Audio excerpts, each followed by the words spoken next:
Now students, today we will discuss the orientation of charge.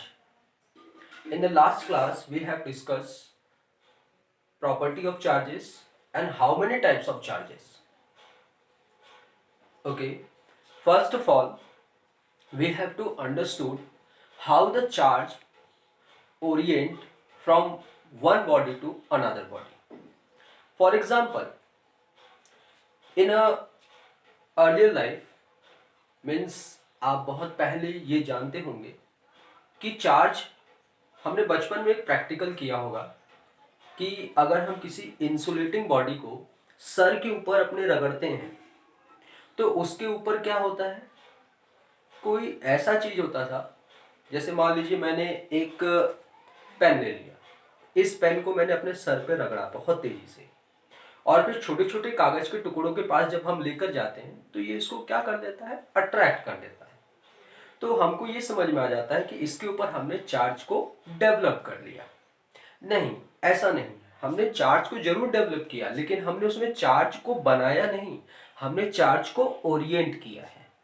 अब जरा हम इसी के अकॉर्डिंग चार्ज के ओरिएंटेशन को ही समझने वाले हैं। तो चार्ज के ओरिएंटेशन तीन तरीके से होते हैं। पहला तो होता है फ्रिक्शन मेथड से। अगर हम किसी बलून को अपने सर पर रगड़ें या इंसुलेटिंग बॉडी को अपने सर के ऊपर रगड़ते हैं तो होता क्या है, उसके ऊपर चार्ज डेवलप हो जाता है, जो कि मैं पहले ही प्रीवियसली टॉपिक में आपको बता चुका हूं। नेक्स्ट हमने देखा है कंडक्शन के थ्रू। कंडक्शन के थ्रू अगर हम इलेक्ट्रिसिटी को एक पॉइंट से दूसरे पॉइंट पर ले जाना है तो हम चार्ज को ट्रेवल करा देते हैं। ये मेथड कहलाता है कंडक्शन। अब हम लोग देखने वाले हैं चार्जिंग बाय इंडक्शन या इलेक्ट्रोस्टैटिक इंडक्शन। तो सबसे पहले इलेक्ट्रोस्टैटिक इंडक्शन में एक नया वर्ड है, इंडक्शन। इलेक्ट्रोस्टैटिक का मतलब है इलेक्ट्रिक यानी चार्जेस, स्टैटिक मींस रेस्ट में, और इंडक्शन एक मेथड है। इसका पहले हम डिफिनीशन समझते हैं। इलेक्ट्रोस्टैटिक इंडक्शन का definition: without actual physical touch, if we orient opposite charge in a neutral body, then this process known as electrostatic induction. जरा हम इस चीज को अच्छे तरीके से और समझते हैं। इलेक्ट्रोस्टैटिक इंडक्शन को मान लो कि हमारे पास एक बॉडी है, इस बॉडी को मैंने इंसुलेटिंग स्टैंड पर खड़ा कर दिया। ये बॉडी इस समय इलेक्ट्रिकली न्यूट्रल है, यानी इसके ऊपर इस समय कोई भी चार्ज नहीं है। अब जरा हम इसके पास एक चार्ज बॉडी लेकर जाते हैं। ये हमारा चार्ज बॉडी हो गया। क्या है? Charge body. हमने मान लिया कि इसके ऊपर पॉजिटिव चार्ज डेवलप करा लिया है। पॉजिटिव चार्ज हम आसानी से डेवलप करा सकते हैं। हम ग्लास रॉड को अगर हम सिल्क क्लॉथ पर अगर रगड़ेंगे तो उसके ऊपर पॉजिटिव चार्ज आ जाता है। अब जरा हम यहां पर इस पॉजिटिव चार्ज को जब इसके पास लेकर गए, अगर मैंने इसको टच करा दिया तो ये कंडक्शन मेथड हो जाएगा। हम फ्रिक्शन कर नहीं सकते। फ्रिक्शन में क्या होना चाहिए? इंसुलेटिंग बॉडी दोनों होनी चाहिए और दोनों के दोनों न्यूट्रल होने चाहिए। अब जरा हम लोग इस चार्ज बॉडी को इसके इतना पास लेकर जाते हैं कि इसके अंदर जितने भी पॉजिटिव और जितने भी नेगेटिव चार्ज हैं वो आपस में प्रोड्यूस होते हैं।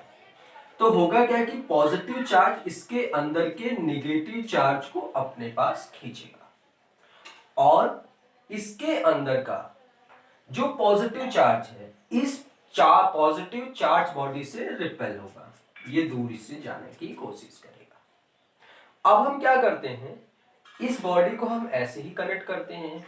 अब इस बॉडी को जो अनचार्ज बॉडी थी इसको हमने ग्राउंडिंग से कनेक्ट कर दिया या हमने किससे कनेक्ट कर दिया?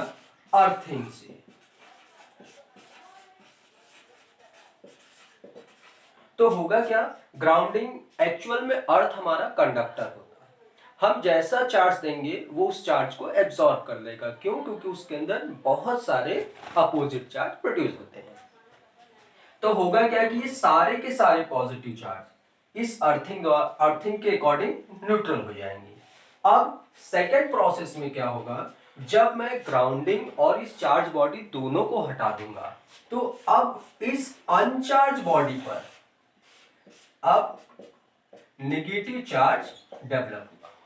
तो देखो स्टूडेंट्स, यहां पर हुआ क्या, जब हमने पॉजिटिव चार्ज बॉडी को न्यूट्रल बॉडी के पास ले गए तो हुआ क्या कि पॉजिटिव अपने अंदर के पॉजिटिव चार्ज के अकॉर्डिंग इस न्यूट्रल बॉडी के पॉजिटिव चार्ज को रिपेल किया और नेगेटिव चार्ज को अट्रैक्ट किया। अब हुआ क्या, जब हम इसको ग्राउंडिंग से कनेक्ट कर देंगे, ग्राउंडिंग से कनेक्ट करने के बाद होगा क्या कि ये सारे के सारे जो पॉजिटिव चार्ज हैं इसको न्यूट्रल कर दिया और नेगेटिव चार्ज इस पॉजिटिव चार्ज के अकॉर्डिंग अट्रैक्ट हुए रहे। क्यों? क्योंकि इसके बीच में इलेक्ट्रोस्टैटिक फोर्स अप्लाई हुआ है। फिर जब हमने ग्राउंडिंग को भी हटा दिया और इस चार्ज बॉडी को भी हटा दिया तो अब हमारा अनचार्ज बॉडी यानी जो न्यूट्रल बॉडी थी अब उसके ऊपर नेगेटिव चार्ज हुआ। शुरू में हमने क्या लेकर गए इसके पास? पॉजिटिव, और अब डेवलप होकर क्या हो गया? नेगेटिव। इसी प्रोसेस को हम लोग बोलते हैं electrostatic induction method. Okay class, now इससे रिलेटेड हमारे पास एनसीईआरटी बुक में बहुत सारे टॉपिक हैं, ठीक है, तो हम उन टॉपिक को नेक्स्ट वीडियो में डिस्कस करते हैं। Thank you.